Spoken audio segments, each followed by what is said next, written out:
আধিপত্য সেদিন গরিবরা করবে। এই জন্য গরিব ভাইরা যারা আছেন, গরিব ভাইরা আমরা যারা আছি, আমরা দুনিয়াতে গরিব থাকলে পরে আখিরাতে আমরা ধনী হয়ে যাব। আল্লাহু আকবার বলেন। তবে হ্যাঁ, এর মানে কিন্তু এই নয় ইসলাম ফকির হতে বলে, তা নয়। ওসমান রাদিয়াল্লাহু আনহুর কথা সবাই শুনেছেন তো? ফকির মানুষ না ধনী মানুষ? শুধু ধনী না, বড় ধনী? বড় ধনী ছিলেন। আবার আরেক জামাই ছিলেন আলী রাদিয়াল্লাহু তাআলা আনহু, এমন গরিব ছিলেন যে তার ঘরবাড়ি পর্যন্ত ছিল না, বউ চালাবেন কেমনে এটাও তার কষ্ট হতো। 3 দিন না খাওয়া। ফাতিমা রাদিয়াল্লাহু তাআলা আনহার ঘরে আলী ঢুকতেছেন, সালাম দিবেন সেই শক্তিও নাই। ফাতিমা বলছেন, স্বামী মুখে কেন হাসি নাই? আলী বলছেন, ফাতিমার হাসবো কেমন, হাসার শক্তি তো নাই, আমার পেটে খাবার নাই। সঙ্গে সঙ্গে ফাতিমা বলছেন, স্বামী গো, না হাসা পর্যন্ত ঘরে ঢুকতে দেব না, কারণ আমার ঘর থাকবে হলো হাসির ঘর। যেরকম সুবহানাল্লাহ। পেটে খাবার নাই কিন্তু মুখে হাসির অভাব নাই। কিন্তু আজকে খাবারের অভাব নাই কিন্তু হাসির অভাব আছে না? নাই, হাসির অভাব আছে। মোহাব্বত নাই, ভালোবাসা নাই। ওসমান জিন্নুরাইন এত ধনী ছিলেন, একদিন তিনি নবীর কাছে এসে বলছেন, ইয়া রাসূলুল্লাহ, আপনার কাছে একটা আবদার করব কি? আপনি আমার জন্য দোয়া করবেন, আমার জন্য সম্পদ কমে, আমার জন্য সম্পদ কমে। কিন্তু এইরকম দোয়া কি আমি জীবনে পাই নাই। আমার কাছে কেউ এসে বলেন, হুজুর একটু দোয়া করেন আমার জন্য সম্পদ কমে যায়, এরকম কি দোয়া কি কেউ চাইছি আমরা? কিন্তু আচ্ছা, হয়তো কারো 50 বিঘা জমি আছে, হয়তো হুজুরের কাছে শুক্রবার এসে বললো, হুজুর একটু দোয়া করেন আমার জমি যেন 25 বিঘা হয়, এরকম কেউ দোয়া চায়? কিন্তু ওসমান এমন ধনী, এসে রাসূলকে বলতেছে, হুজুর আমার সম্পদ বেশি হয়ে গেছে, আপনি একটু আমার জন্য দোয়া করেন সম্পদ যেন কমে। রাসূল বলেন, ওসমান কেন? কেন হুজুর, আমার এটা খুব কষ্ট হচ্ছে, সম্পদ যেন কমে যায়। রাসূল বলেন, তোমার আমল কি বলো? হুজুর কি আমল শুনবেন কোন? আচ্ছা তুমি খাও কেমনে বলো তো, তুমি খাবারটা গ্রহণ করো কেমনে? হুজুর আমি যখন উটের পিঠে বসেও খাই। হয়তো উটের পিঠে, উট দেখছেন তো সবাই, উটটা কিন্তু অনেক উঁচা। উটের পিঠ কিন্তু ছোটখাটো জায়গা না, প্রায় 1.5 তলার সমান, 10 ফিট উঁচা। উটের পিঠে যখন আমি বসে খেতে বসি, ওই জায়গাতে একটা বেকায়দার জায়গা, বসি যখন খাচ্ছি আমি, ওই সময়ে যদি আমার প্লেট থেকে হঠাৎ করে একটা দানা মাটিতে পড়ে যায়, তখন আমি উটটা থামাই, উটটা নামায়া সেই দানাটা তুলে পানিতে ধুয়ে সেই দানাটা আবার খাই। রাসূল বললেন, ওসমান তোমার সম্পদ তো কমবি না, আরো যে কত হবে আল্লাহ জানে। যেরকম সুবহানাল্লাহ। তাহলে সম্পদ হতে কোনো বাধা নাই, কিন্তু সম্পদের হিসাব দিতে হবে ঠিকভাবে, আল্লাহ জান্নাত দিয়ে দিবেন ঠিকভাবে। জোরে বলে সুবহানাল্লাহ। কথা বোঝা গেল? আমাদের দেশে একটু রং কনসেপ্ট আছে, খালি ফকির হও ফকির হও, আর ধনীরা সব চোর বাটপাররা হোক, ঠিক কিনা বলেন? সম্পদ থাকতে হবে চোরের হাতে না ভালো লোকের হাতে? বলেন বলেন। ব্যবসার নিয়ন্ত্রণ থাকতে হবে ডাকাত চোরদের হাতে না আলেমদের হাতে? আলেমদের হাতে। উচিত তো এটাই। আমরা শুধু ওয়াজ করছি সারা জীবন, রাসূল ছিলেন আমিরানা, বাদশাহে পাইয়া করিলেন না, দুজাহানের বাদশা নবী, খেজুর পাতার বিছানা, না খায় মরো। কষ্ট হচ্ছে আপনাদের? আলোচনা চালাই। আচ্ছা, তাহলে 8 জিনিসের চাইতে বেশি প্রিয় মনে করতে হবে। 1 নাম্বার কাকে? নাম্বার 2 মুহাম্মদ সাল্লাল্লাহু আলাইহি ওয়াসাল্লাম। নাম্বার 3 হলো জিহাদ করাকে। কার পথে? আল্লাহর পথে। সেই সূরা তাওবার একটা প্রেক্ষাপট হলো, ইতিহাসটা বলতে নিতে বহু লম্বা হয়ে যায়। আমাদের একটা বদ অভ্যাস আছে বক্তাদের, সেটা হলো কথা ফুরায় না, শুধু কথা বলেই যায়, খালি কথা বলেই যায়। কষ্ট হচ্ছে না তো আপনাদের? জি বলি আলহামদুলিল্লাহ। আমার নবীজির জীবনে যত যুদ্ধ ছিল, এর মধ্যে সবচেয়ে বড় অভিযান ছিল হলো তাবুক অভিযান। কি অভিযান বলেন তো? তাবুক একটা এলাকার নাম। মদিনা থেকে আমার রাসূল তাবুকের প্রান্তরে রওনা দেবেন, সাহাবে কেরামকে প্রস্তুত করলেন। সাহাবীদের সংখ্যা মোট জমা হলো, সংখ্যা হলো প্রায় 30,000। কত হাজার বলেন? 30,000 সাহাবী আমার নবীকে তারা দেখেছেন। তাদের মর্যাদা কত দেখেন।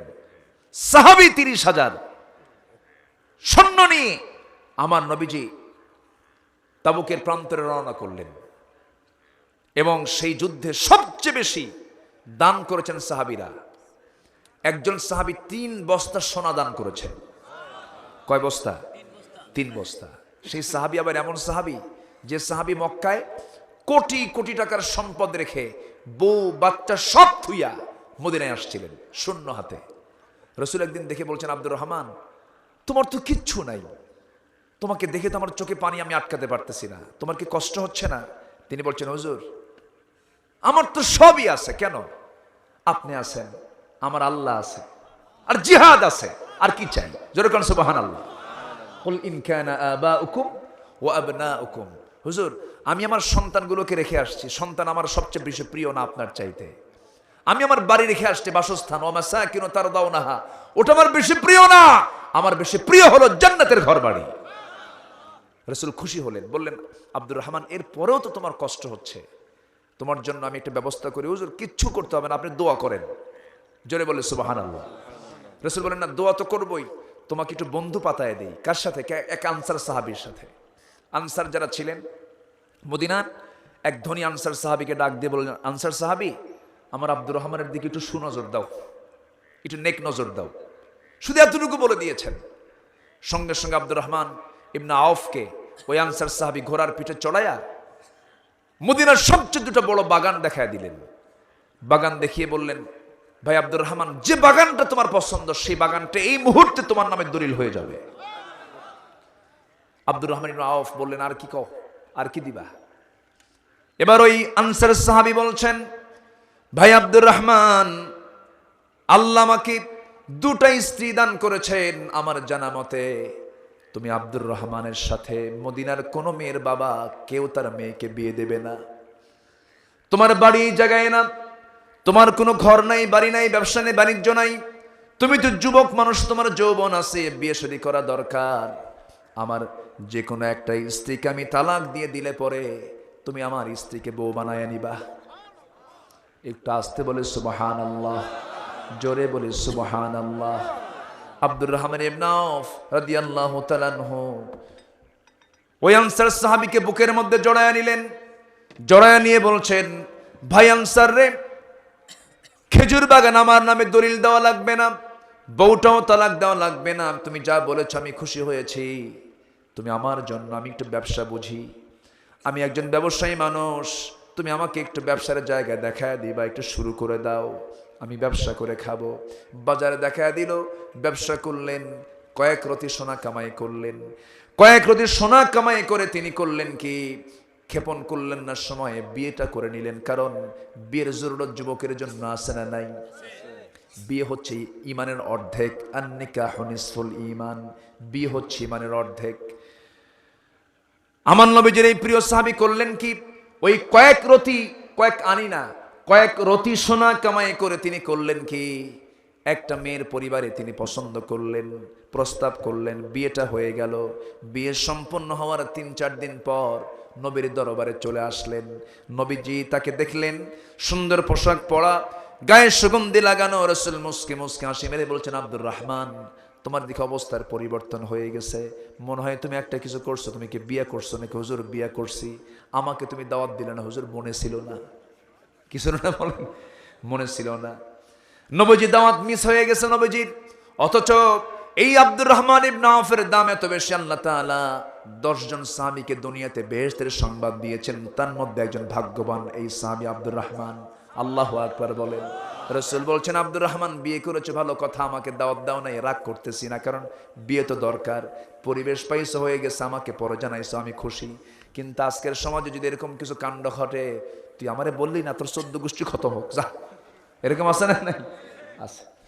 বিয়ে হয়ে গেছে ভালো, ও আমার সাহাবী, কিন্তু আমার তো দায়িত্ব আছে। আব্দুর রহমান বিয়ে তো করেছো ভালো কথা, মোহরানার টাকা তুমি দিছো নাকি? হুজুর মোহরানার টাকাটা দিছে, পাইলা কোথায় টাকা? তোমার তো টাকা পয়সা কিচ্ছু নাই। হুজুর ব্যবসা করেছিলাম, বরকত পেয়েছি, যা পেয়েছি সেই কয়েক রতি সোনা দিয়া মোহরানার টাকা পূরণ করে বউটাকে বানায় নিয়ে এসে রানী বানায় ঘরে আনছি। রাসূল সঙ্গে সঙ্গে বললেন, আল্লাহ আমার আব্দুর রহমানের বিয়েতে, আমার আব্দুর রহমানের পরিবারে তুমি আল্লাহ বরকত দিয়ে দাও। এমন দোয়া করলেন। ওই যে ব্যবসা শুরু হলো, ব্যবসা কামাই করতে করতে এত বিশাল পরিমাণ সম্পদের মালিক হলেন। তাবুক অভিযানের দিন তিনি 3 বস্তা সোনা দান করেছেন। এই আব্দুর রহমানের দান, আবু বকরের দান, ওমরের দান, বিশাল দানের স্তূপ হয়ে জমা হয়ে গেছে। কারণ তাবুকের প্রান্তর কঠিন জায়গা, তৎকালীন দুনিয়ার সবচেয়ে বড় শক্তি হলো রোমান শক্তি, রোমানদের বিরুদ্ধে মোকাবেলায় রাসূল যাবেন। প্রচুর প্রচুর খাদ্যের দরকার, শক্তির দরকার, অস্ত্রের দরকার, সব কিছু নিয়ে তিনি রওনা করলেন তাবুকের প্রান্তরে। বেশ কিছুদিন থাকলেন সেই জায়গায় তাবু টেনে। সেই তাবুক অভিযানে অনেকেই ছিলেন। সেই অভিযানে এক পর্যায়ে হলো কি, রোমানদের সঙ্গে সরাসরি কোনো যুদ্ধ হলো না, বিনা যুদ্ধে রাসূল সেই জায়গা থেকে আবার ফেরত চলে আসলেন। অভিযান কিন্তু ঠিকই হয়ে গেছে। জিহাদের সওয়াব আছে না নাই? আসতে বলবেন না, আছে না নাই? সেই সওয়াবগুলো কামাই করে 30,000 সৈন্য নিয়ে যখন মদিনার প্রান্তরে চলে আসলেন, মদিনার মসজিদে বসে আছেন মুহাম্মদ সাল্লাল্লাহু আলাইহি ওয়াসাল্লাম। আমার নবীর মদিনার আদালত ছিল মদিনার মসজিদ। জোরে খান সুবহানাল্লাহ। মদিনার মিম্বারে বসে আমার নবীজি জিনার শাস্তি দিয়েছেন, চুরির শাস্তি দিয়েছেন। মদিনার মসজিদে বসে আমার নবীজি সমস্ত দণ্ডবিধির আইনগুলো কার্যকর করেছেন। আজকে মসজিদগুলো শুধু সেজদার জায়গা হয়ে বসে আছে, অথচ মসজিদ ছিল আমার নবীজির সমস্ত রাজনৈতিক কর্মকাণ্ডের মূল জায়গা। ঠিক কিনা বলেন? মুসলমানদের সবচাইতে বড় অফিস হলো মসজিদ। আল্লাহু আকবার বলেন। সব অফিসের বড় অফিস হলো মসজিদ। আমার ভাইয়েরা, আজকে যখন আসতেছিলাম মান্নাননগর না কি বলে না, মহিষলুটি না, হ্যাঁ মহিষলুটি না, মাগরিব নামাজ পড়বো, একটা টিনের মসজিদ আছে না, এর সাথে একটা পাকা মসজিদ বানাইছে। আমার চেনে নাই। আমার ড্রাইভার বলতেছে, ভাই তালা মারবেন না, আমরা একটু নামাজ পড়বো, টাইম নাই। কি কথা বোঝেন নাই? তালা মারে থুয়ে চলে গেছে। মসজিদ কি তালা মারার জন্য? তালা যে মারবে না, উপায় তো নাই। কিছু আল্লাহর খাস বান্দার আবার মসজিদের ফ্যান চুরি করে নিয়ে চলে যায়। কোথায় যাবেন আপনি? আজকের ম্যাক্সিমাম মসজিদগুলো ম্যাক্সিমাম টাইম বন্ধ থাকে। মসজিদ কি বন্ধ রাখার জায়গা না, সেখানে পড়াশোনা করার জায়গা? পড়াশোনা, স্টাডি, মুসলমানদের সমস্ত জটিলতা, সমস্ত ফয়সালার ক্ষেত্রে মসজিদটাকে ইউজ করা উচিত। আল্লাহু আকবার বলে। আজকে আমরা কি করছি? আমরা কি করতেছি? আজকে যে মুসলমানের 4.5 লক্ষ মসজিদ আছে আমার দেশে, সেই মসজিদগুলোকে যদি আজকে কার্যকর অফিস বানানো হতো, কোন সুদের কারবার সমাজে থাকতো না। কষ্ট হচ্ছে আপনাদের? আলোচনা চালাই, জোরে বলি ইনশাআল্লাহ। আমার নবীজি মদিনার মসজিদে এসে বসলেন। কোন অভিযান থেকে বলেন? এ পর্যন্ত আমি কতগুলো পোকা যে খাইছে আল্লাহ জানে। এই যে পোকা আছে না, পোকাগুলো মুখে ঢোকে, কিন্তু উপায় নাই, বিসমিল্লাহ কয় খাই, যা আছে কপালে। পোকা ঢুকতেছে না, না উপায় নাই, হবে না। একদম পোকার একটা ডিপো, লাইট পাইছে, আসতেছে, হুজুর তুমিও খাও, সমস্যা নাই। আচ্ছা, খুব ভালো মানুষ। আপনারা তো বাড়ি যাচ্ছেন না মনে হয় নাকি? কোনো নড়াচড়া নাই, সবাই বসে আছেন পিন পতন হয়ে। বলি আলহামদুলিল্লাহ। আমার নবীজি মদিনার মসজিদে বসে আছেন। হঠাৎ করে এক সাহাবী কাব বিন মালিক, বলেন কে? কাব বিন মালিক। খুব দামি সাহাবী, কিন্তু খুব দামি সাহাবী। তিনি আস্তে আস্তে করে এসে ভয়ে ভয়ে নবীর সামনে বসে বলছেন, হুজুর মারাত্মক একটা অপরাধ করছে। কি করছো বলো? হুজুর জিহাদে যাই নাই। কোথায় যাও নাই? তাবুকে যাই নাই। কেন যাও নাই? কেন কেন কিসের জন্য যাও নাই? হুজুর গড়িমসি করছি, অলসতা করেছি, অবহেলা করছি। আমার নবীজির চক্ষু লাল হয়ে গেল। বললেন, তাই কে কে যাও নাই? এবার রাসূল রিপোর্ট নিচ্ছেন, গোয়েন্দা রাসূল এবার রিপোর্ট নিচ্ছেন, কে কে যাও নাই? আমার সাথে হেলাল বিন উমাইয়া যায় নাই। কোন হেলাল? যার বয়স 69 বছর। কত বছর? 69 বছর বয়সের লোক তো যুবক নাকি না বুড়া মানুষ? বুড়া মানুষ। আপনার বয়স কত? হ্যাঁ, এই যে 69-70। দেখেন এই যে চামড়াগুলো নাই, ঢিলঢিলা হয়ে গেছে, তাই না? তো 69 বছর বয়সের সাহাবী উনিও যান নাই, যিনি নবীর চাইতে বয়সে বড়, নবীর চেয়েও বয়সে বড়। আমার নবীজি মারা গেছেন কত বছরে? বলেন কত বছরে? 63। তাহলে জীবনের সফলতা আসার চূড়ান্ত বয়স কত বলেন?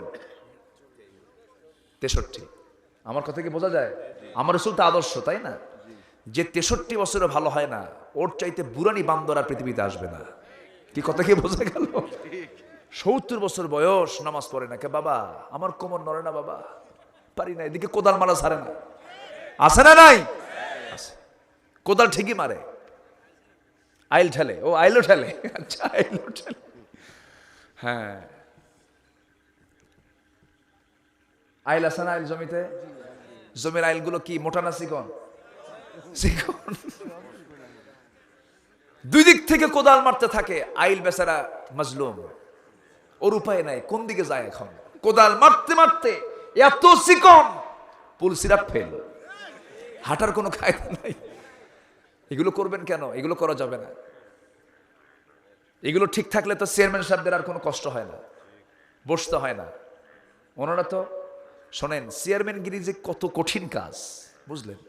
যদি কাউকে বিপদে ফেলে দিতে হয়, চেয়ারম্যানে দাঁড়ায় দিবেন, বিয়ে 2খান করায় দিবেন, মামলা 1খান দিয়ে দিবেন, টাইট জুতা 1খান কিনে, 1 জোড়া কিনে দিবেন, আর ভাঙ্গা 1খান হুন্ডা কিনে দিবেন। মনে করেন ওর জীবন শেষ।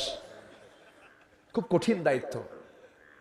কি যে দায়িত্ব চেয়ারম্যানগিরি! এমপিগিরি তাও করা যায়, দূরে থেকে কোনো মতো চলে, কিন্তু চেয়ারম্যান হচ্ছে রুট লেভেল, একদম রুরাল, প্রত্যন্ত একটা জাতির সাথে, একদম তৃণমূল জাতির সঙ্গে তাদের ডিলিংস। একটা মুরগি মূল্য কয় চেয়ারম্যান সাহেব জানেন?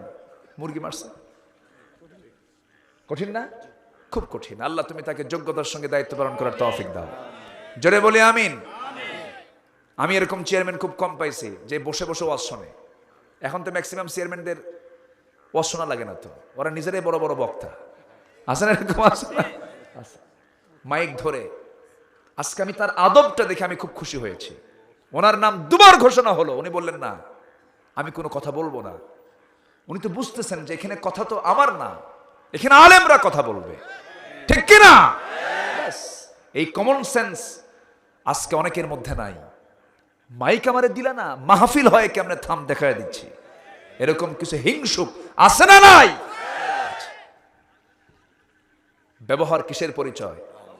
হ্যাঁ, আমরা অমায়িক ব্যবহার করব। জোরে বলি ইনশাআল্লাহ।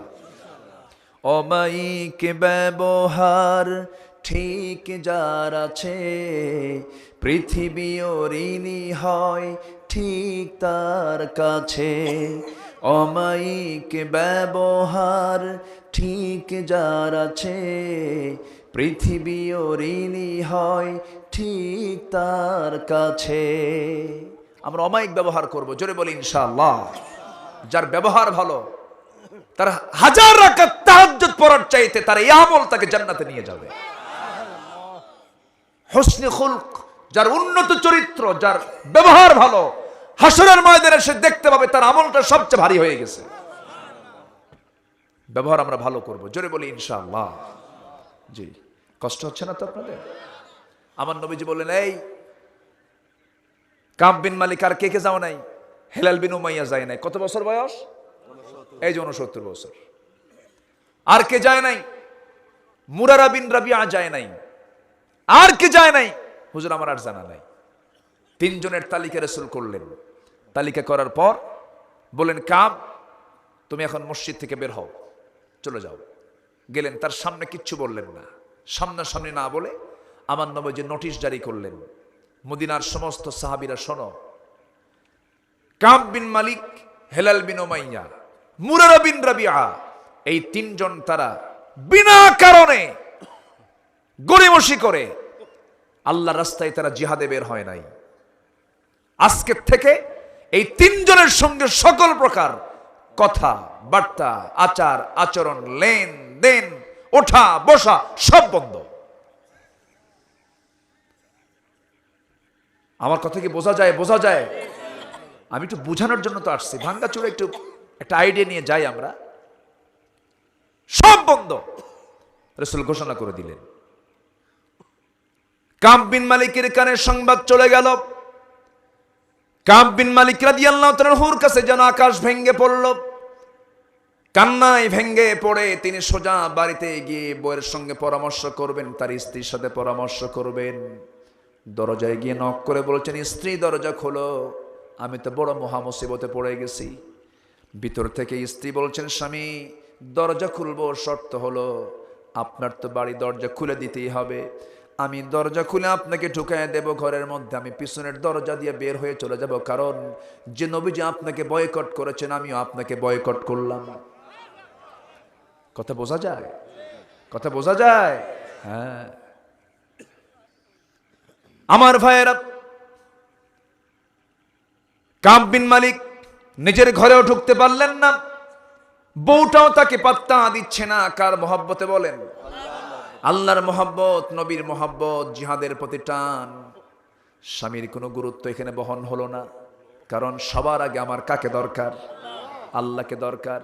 এরপরে বলা হলো, কাব বিন মালিক ওই জায়গা থেকে আবার ব্যাক করে আসতেছিলেন। সামনে দেখেন তার নিজের 3টা সন্তান, 7, 9, 11 বছর বয়সের বাচ্চাগুলোকে আস্তে করে ডাক দিচ্ছেন, ইয়া বুনাইয়া, হে আমার কলেজার টুকরা সন্তান, এইদিকে আসো।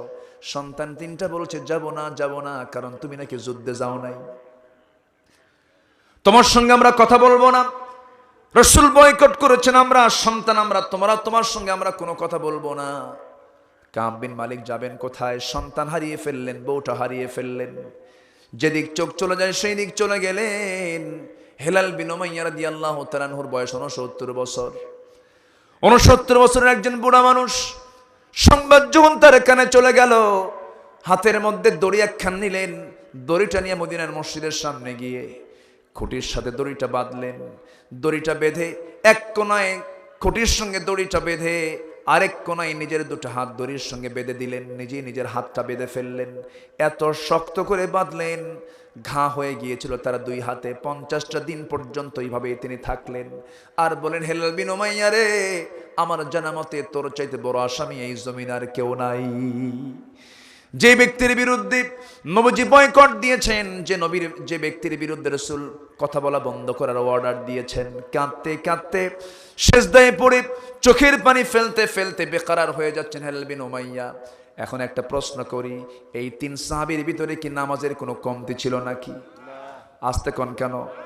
নামাজের কোনো কমতি নাই, দান সদকার কোনো কমতি নাই, নবীর প্রতি মহব্বতের কোনো কমতি নাই, জিকির আজগারের কোনো কমতি নাই। কিন্তু কমতি ছিল হলো জিহাদের। কিসের? বলেন বলেন বলেন বলেন। জিহাদের কমতি ছিল। সঙ্গে সঙ্গে কি হলো?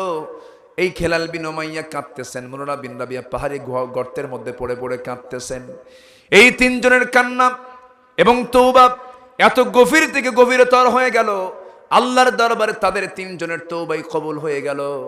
নবীর কাছে আয়াত নাজিল হলো, ওয়া আলা সালাসাতিল্লাযিনা খুলিফু, হে রাসূল, ওই 3 জন যারা পিছে পড়েছিল, যারা যুদ্ধে যায় নাই, আপনি তাদেরকে না মাফ করলে ও তাদের তওবা আল্লাহর দরবারে মঞ্জুর হয়ে গেছে। অতএব পৃথিবীর কোন আদালত আমাকে না মাফ করলেও মাফ করবেন কে? চুরি করে ধরা পড়েছি, তারাস থানায় আমার নামটা কালো তালিকায় চলে গেছে। আপনি হজ করেন, আপনি দান সদকা করেন, সারা জীবন আপনি ভালো হয়ে গেছেন, আপনি আর চুরি করেন না, কিন্তু থানায় কালো তালিকার নাম আপনার থাকবে কি থাকবে না? বলেন। আজীবন থেকে যাবে। কিন্তু আল্লাহ বলছেন, বান্দারে, মদ খেয়েছিস আর মদ খাবি না, চুরি করেছিস আর তুই চুরি করবি না, ডাকাতি করেছিস আর ডাকাতি করবি না, মিথ্যা কথা বলেছিস আর মিথ্যা কথা বলবি না। আল্লাহ বলেন, ও বান্দা, ওই সমস্ত কালো তালিকায় নাম না রেখে তোর নামটা একদম জান্নাতের তালিকায় আমি আল্লাহ তুলে দেব। জোরে বলে সুবহানাল্লাহ।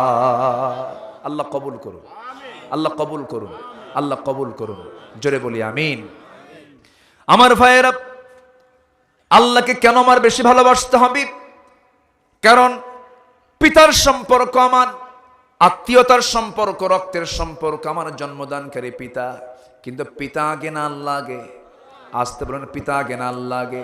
কিন্তু পিতার প্রতি শ্রদ্ধাবোধ কিন্তু কমানো যাবে না, পিতার প্রতি ভালোবাসা থাকতে হবে, কারণ তিনি আমার জন্মদানকারী পিতা। কিন্তু সেই পিতা যদি আপনাকে শিরকের দিকে যদি ডাক দেয়, বেদাতের দিকে যদি ডাক দেয়, ঈমান ধ্বংসের দিকে যদি ডাক দেয়, শোনা যাবে? আসতে বলবেন না, শোনা যাবে? একজন সাহাবীর কথা মনে হয়ে গেল। একজন সাহাবী, বদরের প্রান্তরে যুদ্ধ শুরু হয়ে গেছে। বদরের যুদ্ধ তেমন একটা যুদ্ধের নাম, যে যুদ্ধ বাপ বেটার যুদ্ধ, যে যুদ্ধ ভাই ভাইয়ের যুদ্ধ, যে যুদ্ধ একই বংশের যুদ্ধ, যে যুদ্ধ হলো জামাই শ্বশুরের যুদ্ধ, সেই যুদ্ধের নাম হলো বদরের যুদ্ধ। কোন মাসে হয়েছে বলেন? রমজান মাসে। বলেন কোন মাসে? সামনে কোন মাস আসতেছে? সবাই বলি, আল্লাহুম্মা বারিক লানা ফি রজাবা ওয়া শাবান ওয়া বাল্লিগনা রমাদান। আয় আল্লাহ তাআলা, শাবান চাঁদের বরকত আমাকে দিয়ে দাও, রজবের বরকত, শাবানের বরকত আমাকে দিয়ে দাও এবং আমার হায়াতটা রমজান পর্যন্ত বাড়ায়া দাও। কারণ যদি কোনো বান্দার রমজানের ইবাদত যদি কবুল হয়ে যায়, তার চাইতে বড় বোনাস এই দুনিয়া তার কোনো আমলে নাই। জোরে বলি সুবহানাল্লাহ। আর কয়দিন আছে রমজান? আর মাসখানেক আছে। সবাই প্রিপারেশন নেব, রমজানের জন্য নিত্যপণ্য জিনিসের দাম বাড়ে নাকি? এটাই তো প্রস্তুতি। হ্যাঁ, চিন্তা করা যায়। এখন তো মাশাআল্লাহ সয়াবিন তেল কেমন 200 লেগে গেছে না? হ্যাঁ, 200 হয়ে গেছে মাশাআল্লাহ, ভালো। এখন আর মেহমান হয়ে অন্য কোনো বাড়িতে মেহমান হয়ে গেলে মিষ্টি নেওয়ার দরকার নেই, বুঝলেন? আমি যেটা মনে করি, মিষ্টি নিয়ে যায় যা খুশি করতে পারবেন, যদি একটা তেলের বোতল নিয়ে যান বেশি খুশি হবে। এই তো হচ্ছে অবস্থা। হ্যাঁ, ক্রয় ক্ষমতা যদি জাতির হাতের নাগালে না আসে, সাধ্যের মধ্যে না আসে, এটার নাম সুষ্ঠু সমাজ ব্যবস্থা নয়, সুষ্ঠু পরিচালনা নয়, অবশ্যই ব্যর্থতা। আছে না নাই? আছে। ক্রয় ক্ষমতা সাধ্যের বাইরে থাকা যাবে না, কষ্ট পাবে। মানবকে কষ্ট দিলে পরে আল্লাহ কি রহমত দিবেন? আল্লাহ কি রহমত দিবেন? অবশ্যই আমার দেশে অবশ্যই সিন্ডিকেট কিছু আছে না নাই? সিন্ডিকেট আছে না নাই? এ পর্যন্ত আমি দেখি নাই আমার বুদ্ধি বয়সে রমজান এসেছে নিত্যপণ্য জিনিসের দাম রমজান উপলক্ষে কমছে, এমন রেকর্ড আমি দেখি নাই। বরঞ্চ বুটের দাম অন্য মাসে যা, রমজান মাসে তার সিঙ্গেল না ডাবল, সিঙ্গেল না ডাবল। অথচ রমজান উপলক্ষে আরো বাড়ার কথা না কমার কথা? কমার কথা। রমজানে তো বরকত বেশি, এই জন্য কামাইও বেশি, তাই না? এই তো হচ্ছে অবস্থা। আল্লাহ তুমি রমজানের সকল বরকত আমাদেরকে দিয়ে দাও। জোরে বলি আমিন। অনেক কথা আছে, আমার সময় লাগবে আরো 1 ঘন্টা, কিন্তু ওঠে কে? ওই দেখেন তো উঠতেছে যে 2-1 করে। হ্যাঁ,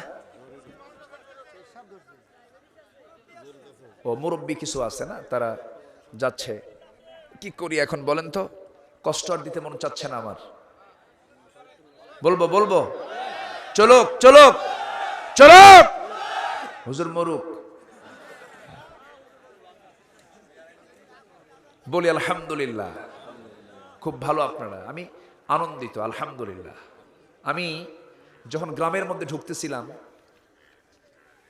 ভাবলাম যে এই এলাকায় ঢুকবে কেমনে মানুষ হবে তো, কিন্তু মানুষ তো খুব চালাক আলহামদুলিল্লাহ, খুব সুন্দর। বদর যুদ্ধ হলো ভাই ভাইয়ের যুদ্ধ। কি যুদ্ধ বলেন? ভাই ভাই, শ্বশুর জামাই। আমার নবীজি বদর যুদ্ধে গেছেন, ওনার জামাই একটা আসছে বদর যুদ্ধে আবু জেলের পক্ষে। দেখেন, তাও বড় জামাই। কি জামাই? বড় জামাই। জামাই 14 গোষ্ঠীর কি? এই ঠাকুর বলার দরকার নাই, আমরা ঠাকুর বলবো কেন? আচ্ছা, এগুলো আমাদের দেশে প্রচলিত কিছু কথা আছে। সম্মানিত মানে জামাই একটা সম্মানজনক পদ। বাবাজি, ও বাবাজি বসেন, একটু বসেন। বুঝতে পারতেছে অনেক কষ্ট হচ্ছে। আচ্ছা, আমার নবীজি বদর যুদ্ধে যে দেখেন সব পরিচিত লোকজন, একই বংশের মানুষ তো। কেউ কারো বাপকে দেখতেছে, কেউ কারো ভাইকে দেখতেছে, কেউ কারো শ্বশুরকে দেখতেছে, কেউ কারো আপন আত্মীয় স্বজনকে দেখতেছে, সবাইকে চেনে। যুদ্ধ, চিন্তা করেন, জিহাদ ফি সাবিলিল্লাহ, কার পথে? আল্লাহর পথে। এর মধ্যে একজন সাহাবী উবাইদা ইবনুল জাররাহ রাদিয়াল্লাহু তাআলা আনহু, তরবারি হাতে নিয়ে সামনে তিনি চালাবেন তরবারি, হঠাৎ করে দেখেন তার বাপ, কুল ইন কানা আবাউকুম, তার বাপ সামনে দাঁড়ানো জাররাহ। সঙ্গে সঙ্গে উবাইদার চোখে পানি চলে এলো। আজকে 1 বছর 1.5 বছর বাবার চেহারা দেখতে পাই না, বাবাকে দেখে তার চোখে পানি চলে এলো। হাতটা গোটায় নিলেন, তরবারি গোটায় নিয়ে তিনি করলেন কি, ব্যাক চলে আসলেন। কিছুক্ষণ পর তার মনে হলো আমার সে জন্মদানকারী পিতা হতে পারে, কিন্তু সে তো আমার নবীর দুশমন, আমার আল্লাহর দুশমন। আল্লাহর বিরুদ্ধে, নবীর বিরুদ্ধে, আল্লাহর দ্বীনের বিরুদ্ধে যুদ্ধ করতে এসেছে। আমি যদি তাকে আজকে বাপ মনে করে আত্মীয়করণ করে আজকে যদি আমার আব্বাকে ছেড়ে দেয়, কিয়ামতের দিন আল্লাহ তাআলা আমাকে আসামির কাঠগড়ায় দাঁড় করাবেন। এই চিন্তা মাথায় নিয়ে